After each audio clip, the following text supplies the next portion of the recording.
A few years ago, not long ago, where merging roared together like sisters in a close embrace, the stream Aragua and Kura meet, there stood a monastery. And even now, a traveler coming down the mountain can see the pillars of ruined gates, the towers and the church's arch. But under it, no incense burns, no fragrant smoke rises to the sky, no songs are heard in late night hours from monks who used to pray for us. Now there remains one old grey monk, half-living guardian of the ruins, forgotten both by men and death. He sweeps the dust from tombstone slabs, whose inscriptions speak of past glories and of how a king, worn down by his crown in such and such a year, gave his people into Russia's hands, and God's grace came upon Georgia. She has flourished ever since in the shade of her gardens, fearing no enemy, sheltered behind friendly bayonets. One day, a Russian general was traveling through the mountains to Tiflis. He carried with him a captive child. The boy fell ill, unable to endure the trials of that long road. He seemed to be about 6 years old, like a mountain fawn, timid and wild, weak and supple, like a reed. But in him painful illness awoke a mighty ancestral spirit. Without complaint he suffered. Not even a weak groan escaped his childish lips. He refused food with a gesture and quietly, proudly began to die. Out of pity, a monk took him in, and within the protecting walls he stayed, saved by friendly care. But a stranger to childish joy, at first he fled from everyone, wandered in silence, alone, gazing eastward with a sigh, driven by an unclear longing for his native land. In time he grew used to captivity, began to understand the foreign tongue, was baptized by the Holy Father, and unacquainted with the noisy world, already in the bloom of youth, he wished to take the monastic vow. But one autumn night, he vanished. The dark forest spread across the hills. For 3 days they searched in vain, until at last he was found in the steppe, unconscious, and carried back to the monastery. He was terribly pale and thin, weak, as though worn down by long hardship, sickness, or hunger.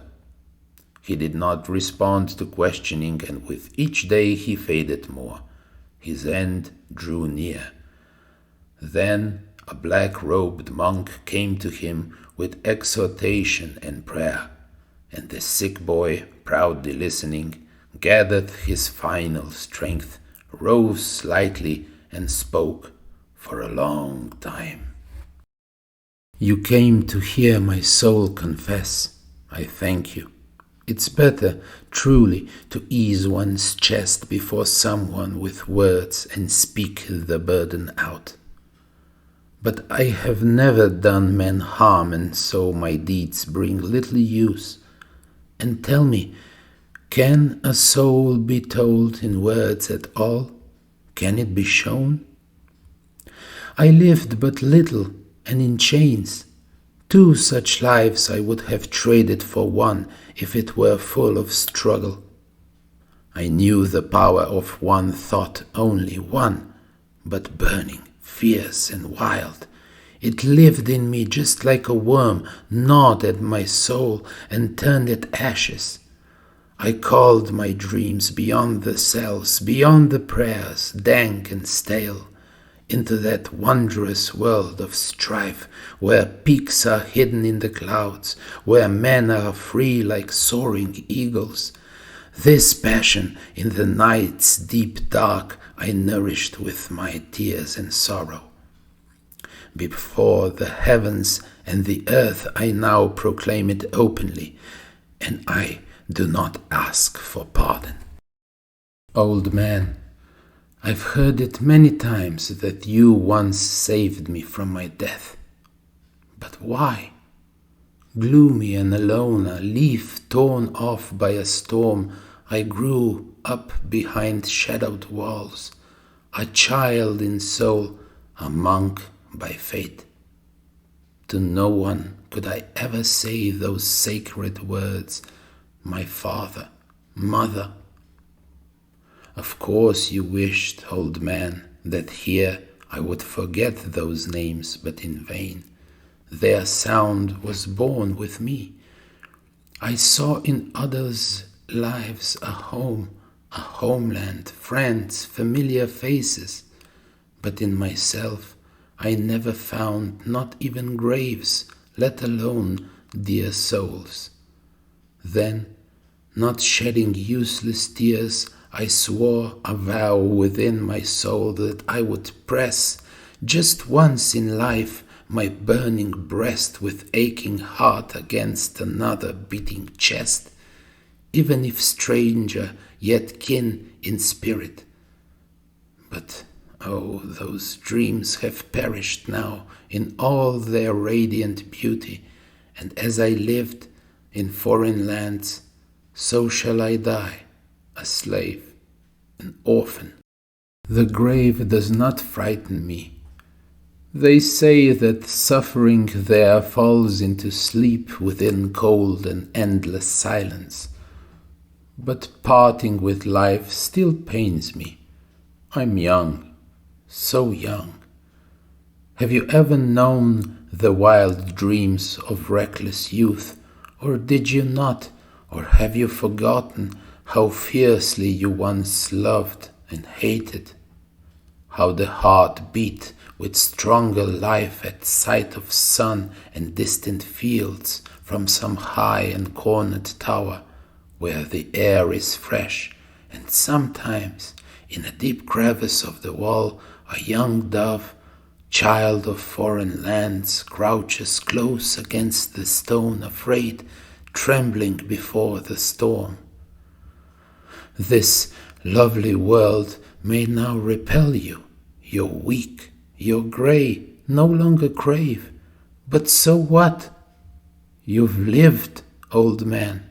You have things worth forgetting here.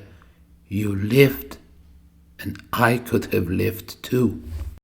You want to know what I beheld in freedom?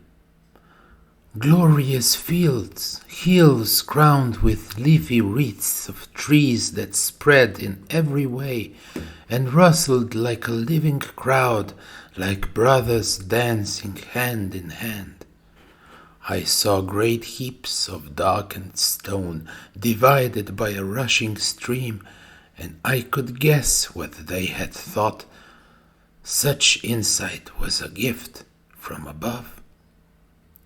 Their rocky arms had long been stretched into the air for many years, yearning always for a meeting. But days run on and years rush past, they never touch at last.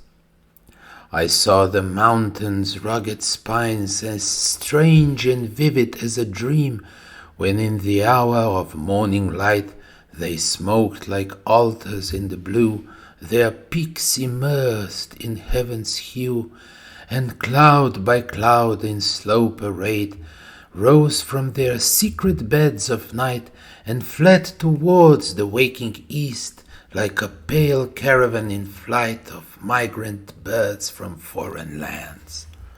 Far off, through fog, I then beheld the Caucasus, steadfast and white, its snow like diamonds burning bright, and in my heart I felt a peace I cannot name.